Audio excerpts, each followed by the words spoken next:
네, 같이 나를 누구라 하느냐라는 제목으로 같이 말씀을 나누겠습니다. 오늘 말씀 본문은요, 예수님이 제자들과 함께 이 본문에 나와 있는 빌립보 가이사랴라는 그 지방을 지나가실 때 제자들과 나눴던 어떤 대화의 한 부분이 오늘 말씀입니다. 오늘 말씀 본문을 살펴보면 이 본문 안에 예수님이 제자들에게 원하는 게 무엇인지, 또한 예수님이 제자들에게 맡기고자 하는 것이 무엇인지가 잘 나타나 있습니다. 사실 오늘 이 예수님이 남기신 이 말씀은 저와 여러분 모두에게 굉장히 큰 힘이 되는 말씀인데, 예수님이 이 말씀을 안 남겼으면 어쩔 뻔했나 싶을 정도로 참 귀한 말씀입니다. 우리가 오늘 이 제자들과 예수님이 가이사랴를 지나면서 주고받았던 이 말씀을 좀 살피면서 제자들에게 원하는 것이 무엇이고 또 맡기시는 것이 무엇인지를 좀 말씀을 좀 깊이 살피면서 오늘 우리에게 주시는 그 음성을 같이 나누도록 하겠습니다. 오늘 이 말씀 가운데 우리 모두에게 좀 새로운 그 열정이 샘솟았으면 좋겠습니다. 우리 각자를 향한 음성을 같이 좀 듣도록 하겠습니다. 우리 곧바로 대지를 통해서 같이 좀 주시는 말씀을 나눌 것인데요. 첫 번째는 바로 이것입니다. 오늘 우리에게 주시는 교훈 첫 번째는 바로 이것인데요. 우리 같이 한 목소리로 한번 읽도록 하겠습니다. 시작. 예수님을 올바르게 알아야 한다. 아멘. 오늘 말씀을 통해 우리가 첫 번째로 얻을 교훈은요, 예수님을 올바르게 알아야 한다라는 부분입니다. 여러분들도 본문을 보시면서 이미 내용을 보고 또 그 내용 속에서 주님의 그 뜻을 좀 이미 짐작을 했을 텐데요. 예수님이 제자들과 길을 가실 때 제자들에게 두 가지를 물어보셨습니다. 두 가지를 물어봤는데 그 첫 번째는 무엇이냐면 세상에 있는 사람들이 자신을 누구로 인식하고 있느냐를 예수님이 물어보셨어요. 그리고 또 하나는 지금 너희 예수님과 동행하고 있는 이 제자들이 예수님을 누구로 어떻게 인식하고 있는지를 예수님이 물어봤다는 것입니다. 우리가 다시 한번 이 두 가지의 말씀을 좀 보겠습니다.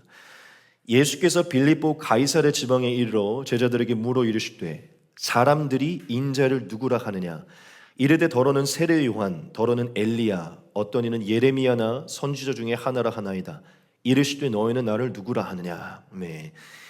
예수님이 제자들에게 세상에 있는 많은 사람들이 예수님을 스스로를 어떻게 인식하고 있는지를 여쭤보셨고, 함께 동행하고 있는 이 제자들이 또한 예수님을 어떻게 인식하고 있는지를 물어보셨어요.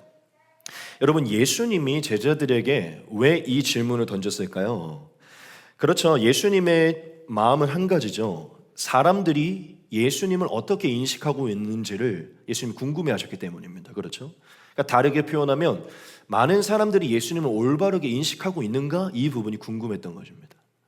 자, 근데 이것이 궁금했다는 것은 그 근원을 살펴보면 어떤 이유가 있냐면 사실 예수님은 많은 사람들이 예수님을 올바르게 인식하기를 원하고 계신 것이죠. 그렇죠?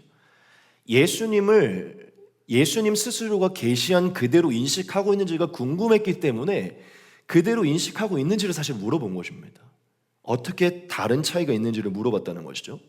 즉 예수님은 많은 사람들이 자신을 어떻게 인식하는지가 궁금하셔서 물어본 것입니다. 자, 그러면 예수님이 스스로를 올바로 인식하기를 원하고 계셨는데 왜 그러셨을까요? 그 이유는 너무나 분명한데 예수님을 올바르게 인식할 때야만 그 예수님을 믿은 자들에게 구원이 임하기 때문입니다. 믿으십니까? 예수님을 올바로 인식할 때 그들에게 구원이 임하기 때문이에요. 여러분, 예수님이 살았을 당시에 많은 사람들이 예수님을 올바르게 인식하지를 못했습니다. 여기서 올바르게 인식한다는 것은 어떤 개념이냐면 하나님이 예수님을 보냈던 그 목적 그대로 그 계시함 그대로의 예수님을 올바로 받아들이지 못했다는 거예요. 예수님이 스스로가 가르치신 그 말씀 그대로의 하나님의 예언된 메시아 그대로의 예수님을 인식하지 못했다는 것입니다. 예수님이 살았을 당시 많은 사람들이 예수님을 하나님이 계시했던 그대로로 받아들이질 못했어요. 그래서 사실 많은 사람들이 예수님을 보기는 하지만 예수님을 경험하기는 하지만 자기가 이해한 대로 자기가 경험한 대로 자기가 느낀 그대로 예수님을 인식을 했습니다. 자, 13절에 보면 예수님이 물어봤죠. 사람들이 인자를 누구라 하느냐. 그랬더니 14절에 제자들이 뭐라고 얘기하죠? 누구는 죽었던 세례 요한이 다시 살아났다고도 여기고, 누구는 구약에 승천했던 엘리야가 다시 내려왔다라고도 얘기를 하고, 어떤 이는 하나님의 영의 기름을 받았던 그 많은 선지자 중에 한 명으로서 인식을 하고 있습니다라고 얘기를 합니다. 여러분, 14절의 내용에서 우리가 짐작할 수 있는 것은 많은 이들이 예수님을 단지 선지자 중에 하나로, 하나님이 구약에 세웠던 하나님의 사람들 중에 하나로 여기고 있다는 것입니다. 이렇게 얘기하지 않았죠? 많은 사람들이 주님을 그리스도로 보고 있습니다. 하지만 몇몇 사람들은 좀 못 믿고 있어. 이렇게 얘기하지 않고 대다수가 지금 예수님을 그냥 하나님이 세운 사람 중에 하나로, 사람인 선지자 중에 하나로 바라보고 있다라고 말을 했다는 것이죠. 즉 그리스도가 아닌 선지자로 여기고 있고, 하나님이 보내신 약속된 메시아, 하나님의 삼위일체 하나님 중에 그 두 번째 위격인 성자 하나님이, 즉 하나님의 본체가 성육신이 하나님의 아들로 여기지 않고 선지자로 여기고 있다라고 이렇게 말을 했어요. 우리가 이 말씀을 통해 알 수 있는 건 그 당시에 많은 사람들이 예수님을 올바르게 인식을 못했다는 것입니다. 자, 그러면 그들이 왜 예수님을 보고 그 기적을 경험하면서도 왜 예수님을 올바르게 인식할 수 없었을까요? 사실 이것은 결국 하나님의 주권에 달린 것인데, 많은 사람들의 눈이 아직 가리워져 있었기 때문에 예수님을 그리스도로 온전히 인식할 수 없었던 것이죠. 하나님이 그들의 눈을 가리워놨기 때문에 그렇게 된 것입니다. 두 번째 이유는 믿어지긴 하지만 스스로의 악함 때문에, 그 질투와 시기심 때문에 예수님을 인정하고 싶지 않았던 것입니다. 즉 하나님의 주권적인 눈의 가리심과 마음의 안악함으로 사람들은 예수님을 그리스도로 인식하고 싶지 않아 했어요. 여하튼 제가 여러분들에게 강조했던 게 무엇이냐면, 예수님은 많은 사람들이 예수님을 올바르게 인식하기를 기대하셨는데 많은 사람들은 예수님을 올바르게 인식하지를 못했다는 것입니다. 자, 그래서 예수님이 또 한 번 물어보시죠. 뭐라고 물어보셨죠? 15절에 그러면 세상 사람들은 나를 그냥 사람의 하나, 하나님의 영의 기름 부음을 받은 그냥 사람 중에 선지자 하나로 여기지만, 그럼 너희는, 지금 내 앞에 있는 너희는 나를 누구로 아느냐? 예수님이 다시 물어보세요. 자, 그럼 왜 예수님이 제자들에게 이걸 다시 물어봤을까요? 그렇죠. 예수님이 세상 사람들은 그럴지언정 이들은 예수님을 온전히 인식하기를 원해서 물어본 것이겠죠. 그렇죠.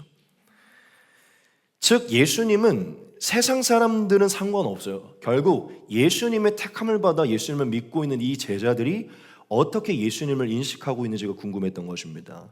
즉 이 질문을 근원적으로 바꾸면 예수님은 제자들만큼은 예수님을 올바로 인식하기를 원했다는 것이죠.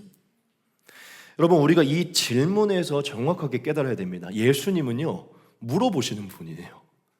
물어보신다는 거예요. 뭘 물어보냐면 진짜 너가 내가 누구인지 잘 알고 있어라는 걸 물어본다는 것입니다. 이후에도 얘기했지만 좀 먼저 얘기하는 것은 예수님은 우리가 정확하게 자신을 인식하고 있는지를 물어본다는 거예요. 여러분, 사실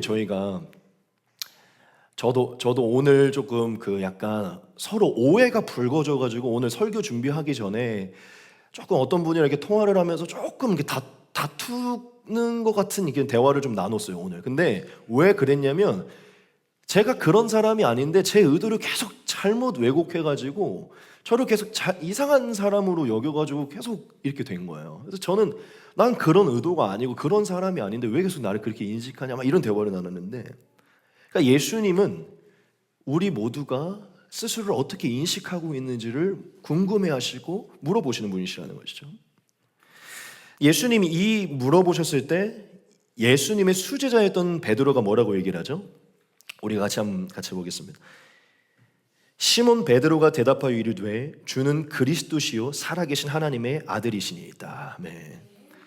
베드로가 예수님은 구약에 기록된 메시아이고 이 메시아가 헬라어로 그리스도로 바뀐 건데요, 결국 그리스도시고 하나님의 본체요, 하나님 안에 감추어져 있던 하나님 자신이 하나님의 아들이십니다라고 말을 합니다.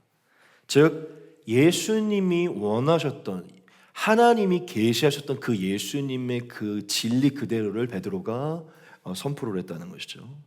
예수님이 그 대답을 들으시고는요 너무 기뻐하시면서 베드로를 칭찬하시고 또 이후에 예수님이 하시는 말들을 행하십니다. 즉 예수님은 베드로의 그 올바른 인식, 세상 사람들과 다른 성령 안에서 올바른 인식을 바라보시며 예수님은 기뻐하신 것이죠.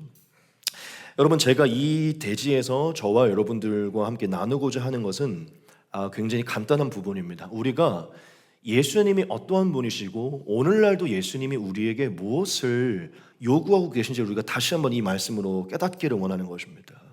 여러분, 예수님은 저와 여러분들에게 물어오시는 분이십니다. 뭘 물어오시는 분이시냐면 지금 현재 우리의 삶에서 우리가 예수님을 어떻게 인식하고 있는지를 물어보시는 분이시라는 것이에요.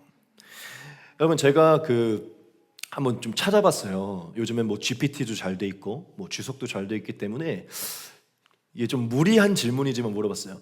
예수님이 빌립보 가이사랴 지방을 지날 때가 공생의 3년 중에 대략 어느 지점이었을 거라고 제가 물어봤어요. 그랬더니 이 지점은 거의 예수님이 예루살렘에 들어가기 거의 직전이기 때문에 거의 공생애를 3년 기준으로 했을 때 2년 반 정도의 기간입니다라고 얘기를 하더라고요. 자, 그러면 이걸 봤을 때 2년 반 동안 제자들은 예수님을 믿고 따랐거든요.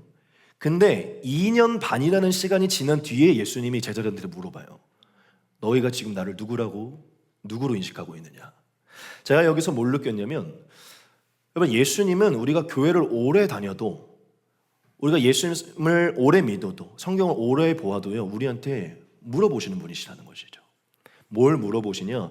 우리가 지금 예수님을 하나님이 계시한 대로, 예수님 스스로가 인식하기 원하는 대로 예수님을 인식하고 있는지를 물어보신다는 것입니다. 그럼 왜 예수님이 물어보실까요? 아까도 말했지만 예수님은 우리가 예수님을 올바로 인식하기를 원하시기 때문입니다. 왜냐? 올바로 인식할 때 구원에 이를 수 있기 때문입니다. 믿으십니까? 여러분, 이 말씀은 단순히 베드로에게만 하신 말씀이 아니죠. 예수님은 지금 저와 여러분 모두에게 예수님을 어떻게 인식하고 있는지를 사실 묻고 있는 것입니다. 저와 여러분들 모두가 베드로와 같이 예수님을 참된 그리스도로, 하나님의 아들이로 명확하게 인식하기를 원하는 것이에요. 세상 사람들처럼 내가 경험한 대로, 이해한 대로, 느낀 대로 예수님을 인식하는 게 아니라 주님이 말씀하신 그대로의 예수님을 인식하기를 원한다는 것이죠. 왜냐, 저와 여러분들이 예수님을 어떻게 인식하고 어떻게 믿느냐에 따라서 반드시 그에 따른 삶이 나타나기 때문입니다. 그에 따른 삶이 나타날 때 우리가 영생에 이를 수 있는 길에 나아가기 때문이죠. 여러분, 우리가 이 첫 번째 대지, 이 예수님의 물음 앞에 예수님이 어떠한 분이신지를 다시 한번 우리가 새겨야 돼요. 예수님은 우리가 주님을 진리 그대로의 예수님을 인식하기 원하시고 우리가 그렇게 온전하게 믿고 있는지를 점검하기를 원하시는 분이시라는 것입니다. 여러분, 오늘날 많은 사람들이 교회를 다니고 있고 또 성경을 보고 있고 신앙생활을 오래 하고 있지만 예수님에 대한 올바른 지식이 없어서 올바른 삶과 올바른 구원의 길에 못 가고 있는 경우가 많아요. 참 조심스러운 얘기지만 저는 그게 제가 속할 수도 있는 부분이지만 저는 교회를 다닌다고 모두가 다 구원을 받을 수 있다고 생각하지 않습니다. 저는 항상 교회와 예수님을 조금씩 더 이렇게 나누려고 하는 부분이 있는데, 여러분, 왜냐면 저도 구원받기 이전에, 성령으로 거듭나기 이전에도 교회를 다녔었기 때문이에요. 그때 제가 다녔던 교회는 제게 아무런 의미가 없었어요. 그냥 가끔 뭐가 필요할 때 갔던 곳이 교회입니다. 하지만 제가 예수님을 만나온 이후부터는 진짜 예수님 때문에 교회를 간 거기 때문에 교회가 구원을 책임져 주는 게 아니라 예수님이 구원을 가져다 주는 것입니다. 여러분, 교회를 오래 다녀도 예수님을 올바르게 인식하지 못하면 참되게 교회를 다니는 자의 삶이 안 나타날 수 있어요. 오늘날에도 교회 안에 예수님에 대한 지식이 부족하고 예수님을 왜 믿어야 되는지, 왜 예수님이 오셨는지, 예수님이 무엇을 위해 십자가에 달리시고 우리에게 무엇을 가져다 주시고 어떠한 말씀을 주셨는지에 관심이 없이 단지 그냥 일주일에 한 번 삶의 어떤 축복과 번영을 위해서 교회를 나온 사람이 많습니다. 근데 저는 그러한 사람들의 특징은 결국에는 자신의 어떠한 삶의 번영과 축복을 위해서 교회를 오지, 정말 예수님의 그 존재의 존귀와 그분이 행하신 일로 인해서 자발적으로 예수님을 따르는 게 아니기 때문에 자신의 삶 때문에 교회를 오는 것이지 사실 구원의 길 때문에 예수님을 따르는 게 아니죠. 그러니까 저는 그러한 사람들에게 이 구원의 길이 허락되어 있는지가 사실 의심스러운 것입니다. 조심스러운 부분이지만 저는 오늘도 많은 사람들이 예수님의 인식이 많이 부족하다고 저는 생각이 듭니다. 그래서 많은 문제가 생기는 것은 예수님은 결국 저와 여러분들의 죄와 사망의 권세를 부수고 저와 여러분들에게 영생의 길을 가져다 주기 위해 예수님은 오셨는데, 사실 우리가 죄인이라는 것과 우리가 죄에서 용서를 받았다는 것과 예수님의 은혜로 영생과 천국을 얻겠다는 그 감격보다는 삶의 축복과 번영 때문에 예수님을 따르고 삶에서 죄를 제거해 나가고 예수님을 닮아가고 성화를 따르며 십자가를 지는 삶이 현저하게 줄어들죠. 즉 오늘날 많은 교회 안에 자신의 필요만을 위해 교회를 찾는 자들이 많다는 것입니다. 여러분, 예수님은 오늘날 많이 교회에 앉아있는 모든 이들에게 질문하시고 요청하시는 분이세요. 그게 무엇이냐면 진짜 이 교회 안에서 진짜 그리스도인으로서 예수님을 온전히 인식하고 예수님이 허락하신 그 복음 때문에 예수님을 따르는지를 물어보신다는 거죠. 왜냐, 예수님을 온전하게 인식하지 못하면 예수님이 원하는 제자의 삶이 온전하게 나올 수 없기 때문입니다. 여러분, 예수님을 온전하게 인식하지 못하며 예수님이 원하는 삶으로 우리가 나아가지 못하면 사실 그러한 곳에는 예수님이 저와 여러분들에게 가져다 주려는 그 구원은 있을 수 없는 것입니다. 여러분, 우리가 교회를 다니면서 얼마든지 예수님을 우리가 그려놓은 대로 만들 수 있어요. 그러니까 그 십계명에 보면 이런 말씀이 있어요. 하나님을 어떠한 형상으로도 비기지 말라고 이렇게 표현을 하셨거든요. 근데 저는 이걸 조금 더 영적으로 보면, 그러니까 구약의 기준에서 보면은 하나님을 어떤 돌이나 은이나 금이나 어떤 형상으로 만들지 말라고 했잖아요. 그렇죠? 그게 우상이라고 얘기하셨어요. 근데 오늘날 우리가 교회 안에서 예수님을 어떤 형상으로 만들진 않죠. 자, 그런데 우리는 어떤 식으로 형상을 만드냐면 우리가 기독교에서 믿고 있는 예수님을 내가 믿고 싶은 대로의 형상으로 만들 수가 있어요.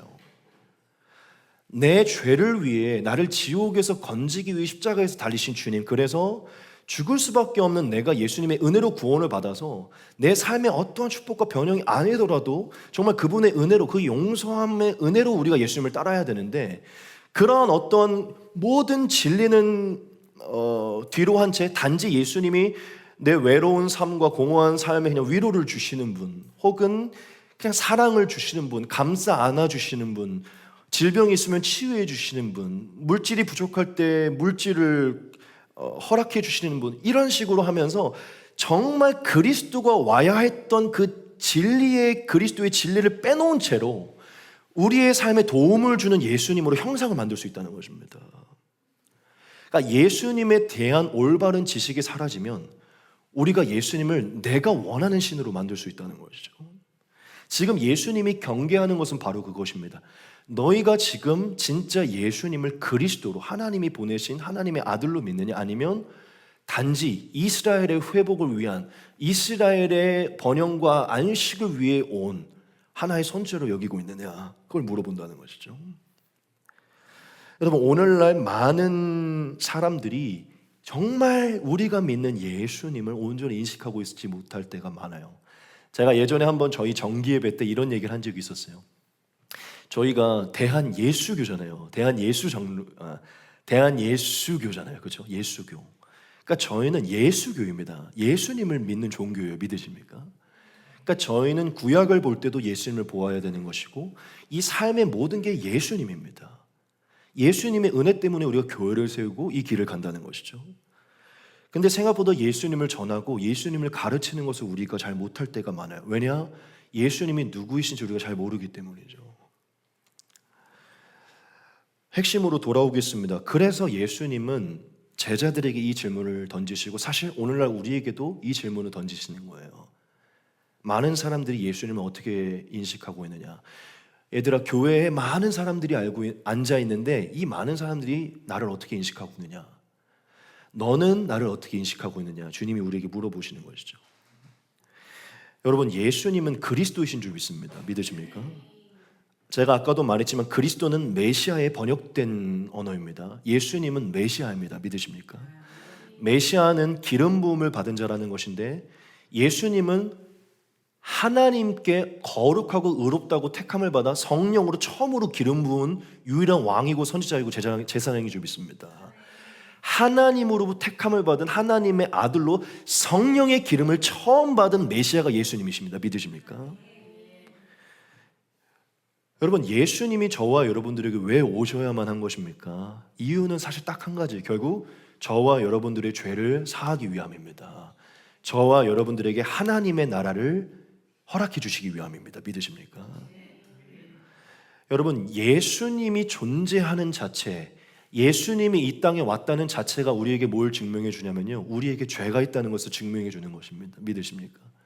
우리는 지옥으로 가고 있다는 것을 증명해 주는 게 예수님이 이 땅에 오신 그 사실이 증명해 주는 것이에요.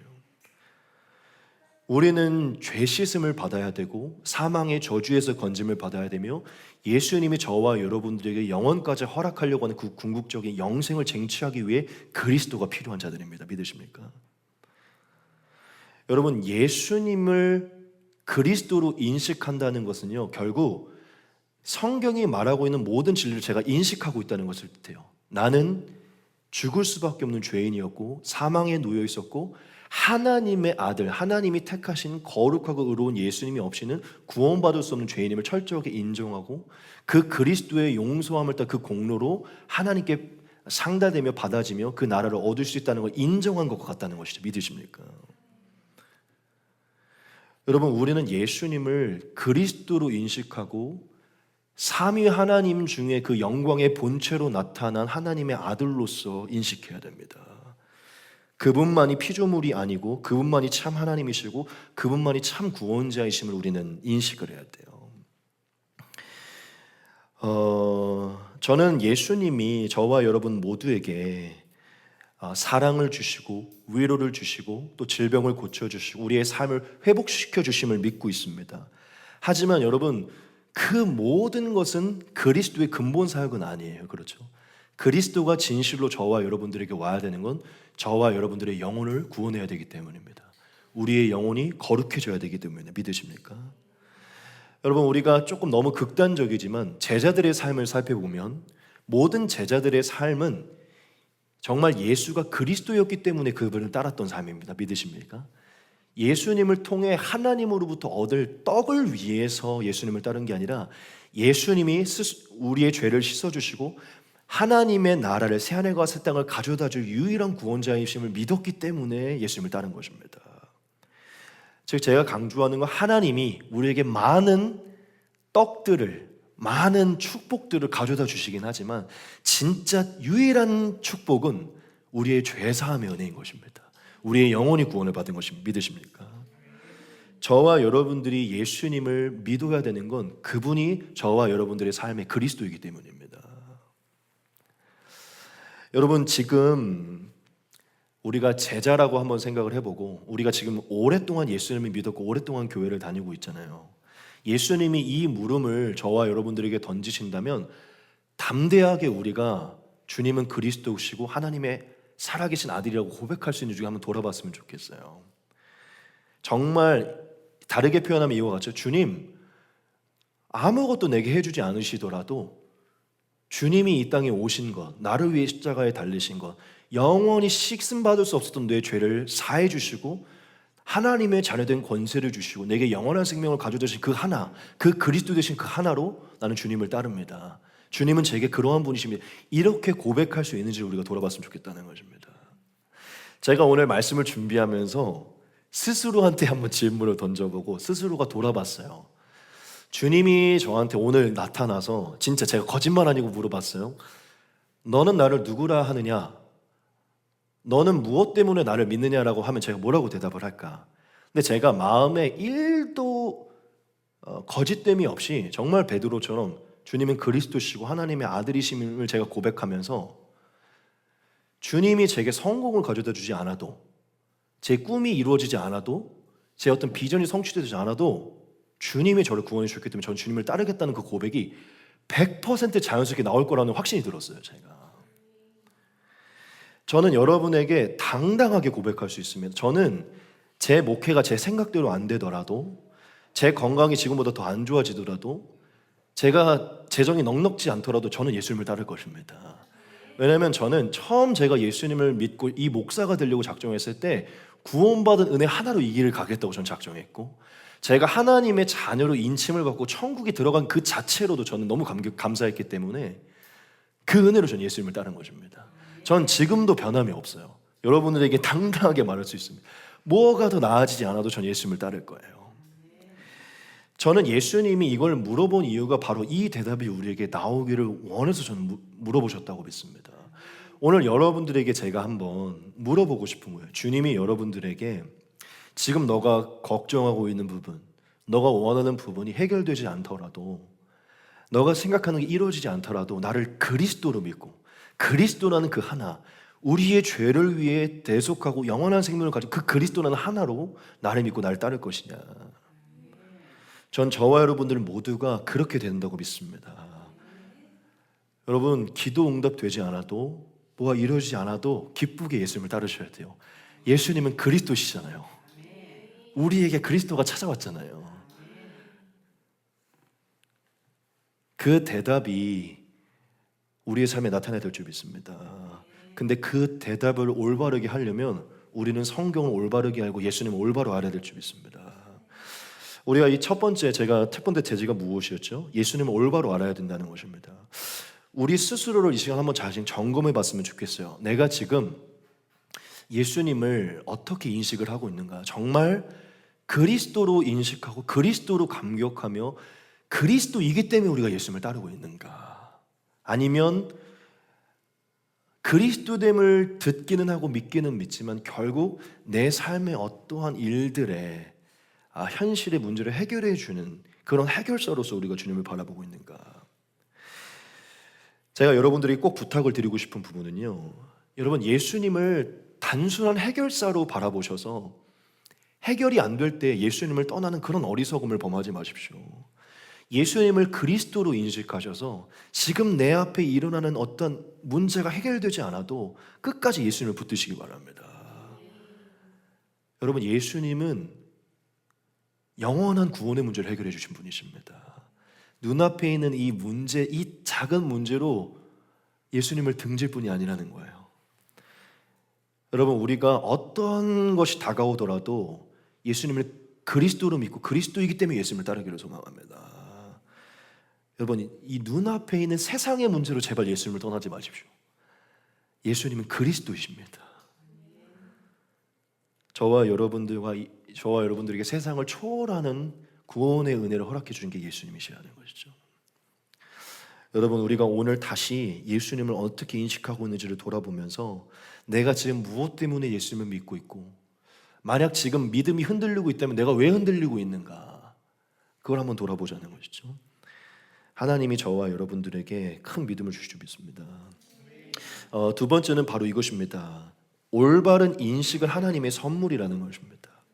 올바른 인식은 하나님의 선물이라는 것입니다. 베드로가 예수님을 하나님의 아들이시오 그리스도로 고백했을 때 예수님이 베드로에게 이렇게 얘기했습니다. 같이 한번 보겠습니다. 예수께서 대답하여 이르시되 바요나 시몬아 네가 복이 있도다. 이를 내게 알게 하니는 혈육이 아니요 하늘에 계신 내 아버지시니라. 네. 베드로가 명확한 고백을, 세상 사람들과 다른 명확한 고백을 예수님께 했을 때 예수님이 베드로에게 이 말씀을 하십니다. 베드로야, 너무 대답을 잘했구나. 그런데 너가 알아야 할 것이 있다. 너가 지금 한 이 대답은 너가 스스로 한 것도 너의 육신의 부모로부터 나온 것도 아니다. 하늘에 있는 하늘에 계신 하나님 아버지께서 너에게 이것을 가르쳐 준 것이다 라고 이렇게 말씀했다는 거죠. 즉 예수님은 베드로에게 예수님이 그리스도이심을 명확하게 보는 이 지식과 믿음은 사람으로부터 온 것이 아님을 말씀해 준 것입니다. 이것은 오직 하나님의 주권적인 선물로부터 주어진 것임을 말했다는 것입니다. 믿으십니까? 그러니까 예수님은 베드로의 배후에서 역사하고 계신 하나님의 은혜를 보고 계신 것이죠. 여러분, 제가 이 부분에서 저와 여러분들에게 많은 얘기를 하고 싶지 않습니다. 예수님은 저와 여러분들이 이 대지를 통해서 이 얘기를 한 거예요. 예수가 그리스도요, 감추어져 있던 하나님의 영광의 본체로 온 유일한 하나님의 아들이심을 확실하게 믿는 믿음이 있는 사람이라면 그 사람은 하나님이 택한 사람이라는 것입니다. 하나님이 택하여서 그 안에 성령을 부었고 하나님이 하나님의 자녀로 예정하신 사람이라는 게 사람이 바로 그 고백이 바로 그것을 증명하는 것임을 예수님이 말씀하셨다는 것이죠. 여러분, 예수님이 그리스도이심을 확실히 아는 것은요, 특권으로 주어지는 것입니다. 믿으십니까? 이것은 사람의 힘으로 만들어지는 게 아니라 하나님이 영원전부터 자녀됨으로 택하고 예정한 사람들에게 성령 안에서 주신 하나님의 특권이라는 것이죠. 여러분, 에베소서 2장 8절에 아마 여러분들도 좋아하는 말씀일 텐데 이런 말씀이 있습니다. 너희는 그 은혜에 의하여 믿음으로 말미암아 구원을 받았으니 이것은 너희에게서 난 것이 아니요 하나님의 선물이라. 아멘. 바울은 저와 여러분들에게 말합니다. 우리 안에 예수님을 확고하게 믿는 믿음, 세상 사람들이 보는 예수가 아니라 정말 유일한 하나님이고 영혼을 구원한 그리스도를 확실하게 믿는 믿음은 하나님의 선물로 주어진다는 것입니다. 믿음이 주어졌다는 것은 하나님의 성령이 우리 안에서 일하고 계심을 증명하는 것이고 그 믿음을 가진 자는 하나님의 택함을 받은 자의 증거라는 것입니다. 바울은 저와 여러분들에게 이 믿음은 인간이 스스로 도달할 수 없는 하나님의 선물로 주어진 것이라고 분명히 말을 하고 있습니다. 여러분, 우리는 다 예수님을 그리스도로 믿는 줄 믿습니다. 진짜 아까 제가 말한 것처럼 오늘 세상이 두 쪽 나오더라도 우리는 믿음을 배반하지 않을 줄 믿습니다. 그리스도로 고백하며 영생을 쟁취할 줄 믿습니다. 우리 지민자매님도 그럴 줄 믿습니다.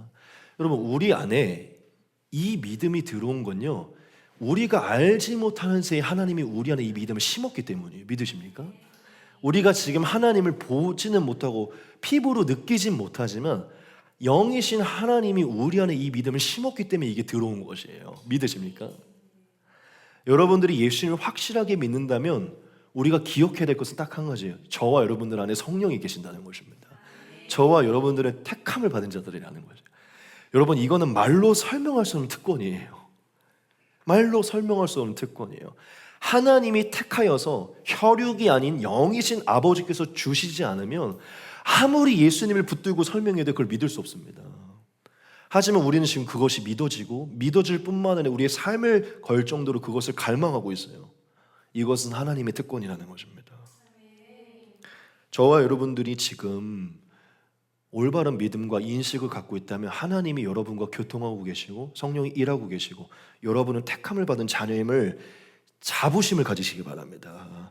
그리고 이 특권을 감사하십시오. 여러분, 하나님이 기도를 안 들어주신다고, 뭐 좋은 배우자나 좋은 집을 안 주신다고, 뭐 어떠한 원하는 성공을 안 해주신다고 여러분 너무 원망하지 마시고 세상 사람들이 가질 수 없는 예수님을 그리스도로 확고하게 믿을 수 있는 그 영의 신비의 진리를 깨달은 이 자체를 감사하자는 거죠. 믿으십니까? 여러분, 믿음은 여기서부터 시작이 돼야 돼요. 이게 감사해야 돼요. 하늘의 아버지께서 내게 이 믿음을 주셨다는 게 감사해야 된다는 것이죠. 와, 내가 이게 믿어지기 시작했네. 그때 이게 진짜 믿어지기 시작할 때 세상의 어떤 부차적인 걸 떠나서 내가 하나님의 자녀가 되고 하나님이 내 아버지라는 그 하나로 감사할 수 있는 것입니다. 여러분 안에 이미 하나님의 선물이 주어졌다는 것을 기억하십시오.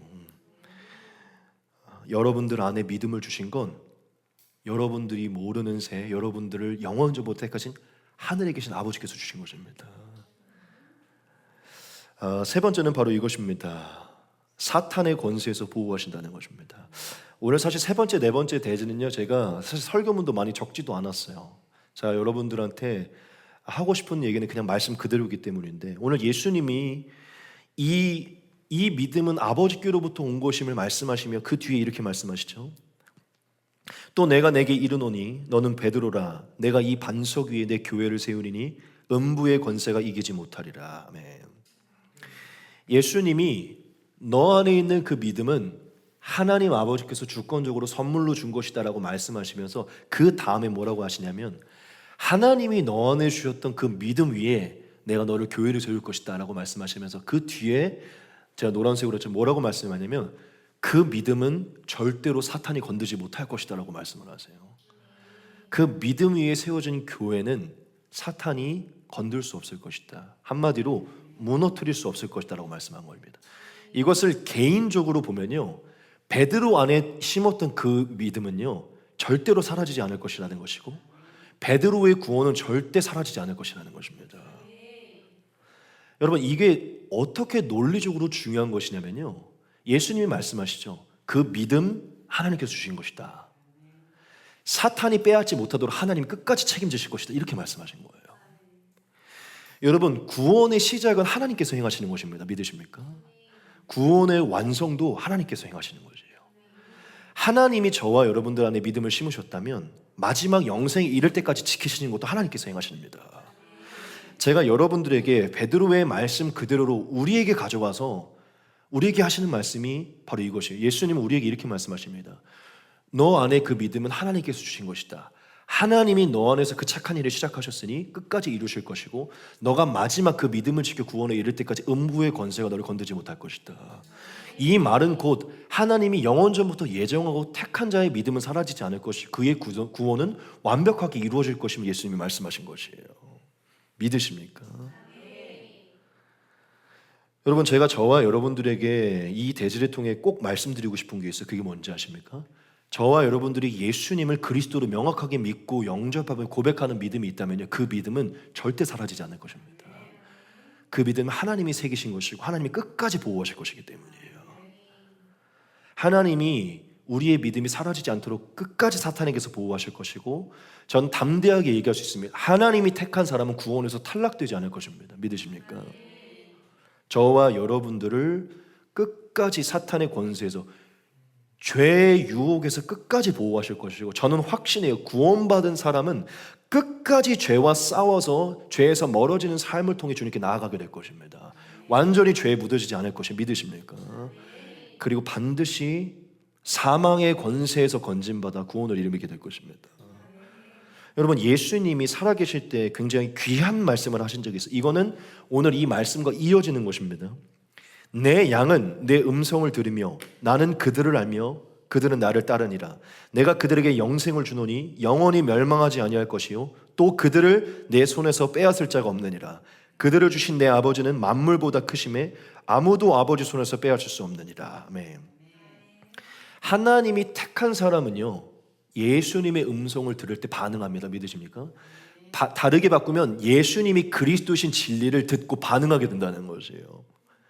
그들에게 영생을 주시고 그들을 멸망치 않게 하실 것이에요. 왜냐? 예수님의 전능한 손에서 절대 그들을 사탄의 손에 넘겨주지 않을 것이기 때문이죠. 예수님께서. 여러분, 이 구원의 길을 시작하셨으면 절대 두려워하지 마십시오. 저와 여러분들은 절대 죄에 무너지지 않을 것입니다. 반드시 구원에 이르게 될 것이에요. 왜냐? 우리를 인도하는 목자가 있기 때문입니다. 목자가 저와 여러분들을 지키고 계시기 때문에 반드시 올바른 길로 인도할 것이고, 저와 여러분들이 무엇을 하든지 하나님께서 어디에서든지 그것을 지키실 것입니다. 여러분들의 믿음, 여러분들의 가정 반드시 지키실 것이고, 사탄이 건들지 못하실 것입니다. 못할 것입니다. 저와 여러분들한테 주신 그 소중한 선물의 믿음과 함께 끝까지 지키시는 주님의 은혜를 감사하시기 소망합니다. 마지막 네 번째는요, 말씀 그대로 천국 열쇠를 주신다는 것입니다. 주님이 지키심을 보장하시면서 마지막에 이 얘기를 하십니다.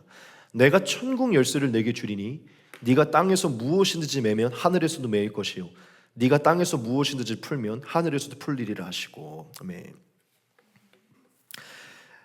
베드로의 믿음이 사라지지 않을 것이라 말씀하시면서 예수님은 이 베드로가 그 확고한 믿음을 가지고 하나님의 구원의 일에 참여하게 될 것임을 말씀해 주세요.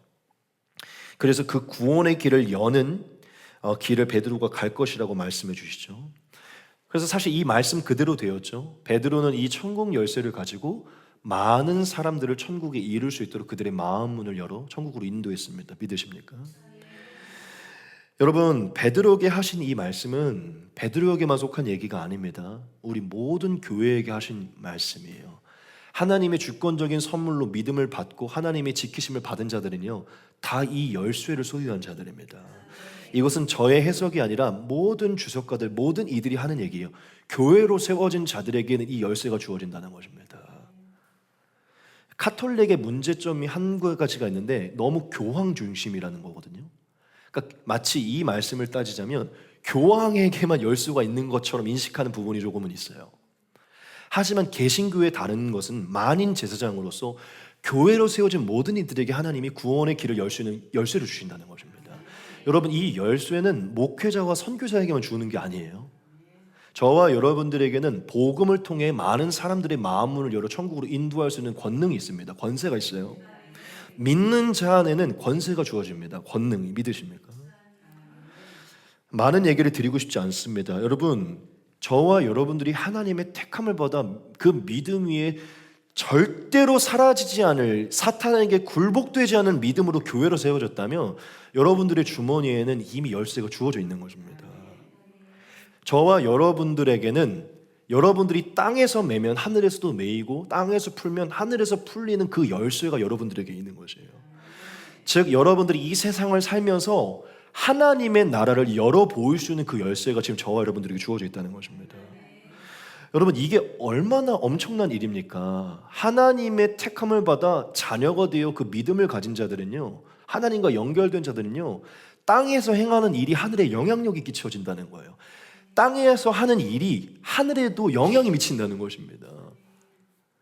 저와 여러분들이 가르치는 자녀가 그 교육을 통해 하나님을 믿게 되면 천국에 들어가게 되는 것이고, 우리가 전파한 것을 통해 누군가 예수님을 믿게 되면 그 행위를 통해 하늘문이 열리게 되는 것입니다.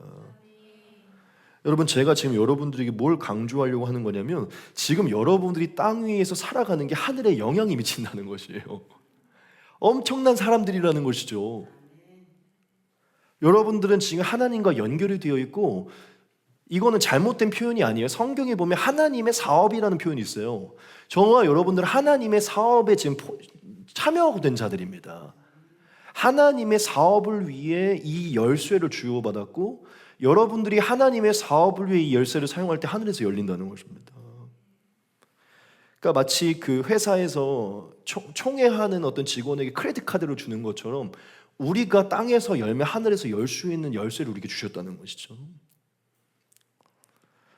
저와 여러분들은 굉장히 존귀하고 능력 있는 사람들이에요. 여러분들의 말과 행위가 하늘을 열게도 하고 풀 수도 있는 것입니다. 제발 이걸 목사님에게만 해당된 말씀이라고 생각하지 마세요. 얼마든지 여러분, 그게 어떤 것으로든지 하늘에 풀고 열 수 있는 권세가 있는 것입니다.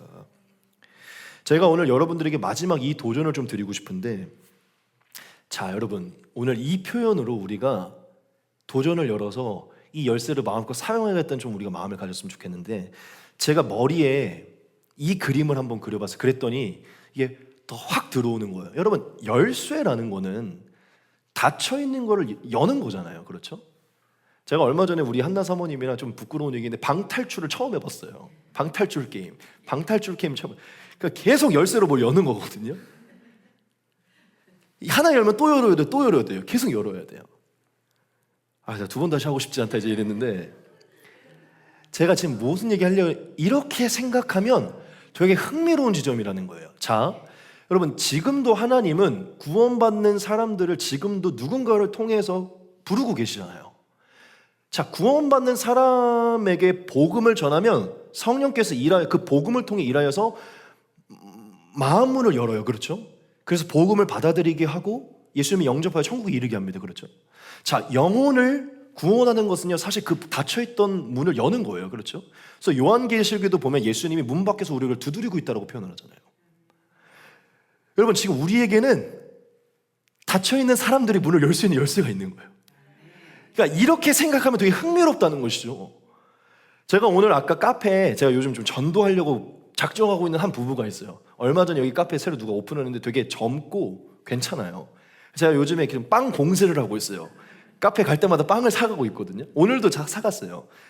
제가 오늘 이 말씀을 준비하다가 이제 갔잖아요. 그러니까 이 사람들이 문을 빨리 열어야 되는데 이런 생각이 드는 거예요. 그러니까 열쇠와 문이라고 생각을 하니까 열릴까? 막 이런 생각으로 되게 흥미로운 거죠. 그리고 하나님은 지금 단순히 영혼을 구원하는 것을 좀 떠나서 하나님이 원하는 방법들을 통하여서 하나님의 사업들, 선교 사역들을 일으키고 계시잖아요. 시대마다 발전되는 어떤 그런 개발들로 인해 하나님은 선교의 문을 열고 계세요. 믿으십니까? 그러면 아직 예수님이 오시기 전까지 구원받을 사람들과 구원받을 민족과 지역과 어떤 일들이 남아있다면 지금 그거 닫혀 있는 거거든요. 그렇죠? 닫혀 있는 거예요. 그럼 우리가 그걸 먼저 열어야죠. 그렇죠?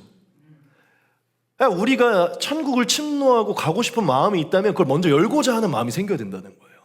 단순히 내 삶만이 아니라 열고 싶어야 된다는 거예요. 왜냐? 예수님은 우리 모두에게 하늘을 묶고 맬 수 있는 열쇠를 주셨기 때문이죠. 제가 지금 뭘 강조하는지 이해되시죠? 여러분, 우리가 아직 하나님의 나라의 그 천국의 보화를 쌓을 수 있는 그 보화를 쌓을 수 있는 문을 열 수 있는 문이 아직 많이 남아있다는 생각을 가져야 된다는 것이죠. 여러분들의 키는 마스터 키고 그 권능의 키로 열 수 있다는 것입니다. 제가 오늘 그 생각을 하니까요, 유튜브의 문도 열고 뭐도 열고 막 이거 열어야겠다 막 이 생각이 드는 거예요. 제가 지금 장난으로 하는 게 아니라 오늘 설교를 준비하면서 그 마음이 들었다는 것입니다. 여러분, 사람들을 만날 때 우리 전도라는 게 좀 어렵지만 좀 부끄럽기도 부끄럽게 좀 말 걸기도 어미하고 좀 생각을 바꿔보자는 거예요. 나한테 열쇠가 있으니까 내 말 한마디 열릴 수도 있다. 오늘 또 무슨 그 얘기가 하나 있었는데 나중에 그거 얘기하고요. 얘기가 너무 길어졌네요. 이미 저와 여러분들의 주머니에 이미 키가 들어있음을 기억하시기 바랍니다. 우리 지민자매 언제 올지 모르겠지만 키가 있음을 오늘 꼭 들으시고 사용하셔야 됩니다. 제가 예전에 한번 이 설교할 때 이런 얘기 한 적이 있었어요. 그 키가 지금 녹슬어 가고 있다 이렇게 얘기한 적이 있었거든요. 여러분, 그 키를 녹슬게 하지 마시고 많이 여십시오.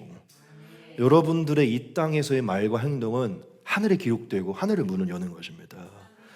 오늘 스스로의 모습에 많이 기가 죽어 있는 분이 있다면 오늘 예수님의 이 말씀을 들으십시오. 여러분들은 하늘 문을 열을 수 있는 권세를 갖고 있는 분들입니다. 여러분들이 저보다도 더 많은 문을 여는 주인공이 되기를 소망합니다. 오늘 이 빌립보 가이사에서 주고받은 이 말씀을 통해 우리가 이 네 가지를 다시 기억하기 원합니다. 예수님은 우리가 예수님을 올바르게 인식하기 원한다는 것입니다. 이 올바른 인식은 결국 하나님의 주권으로 주어진다는 것이고, 이 믿음을 가진 자들은 반드시 하나님이 끝까지 구원을 허락하신다는 것이에요.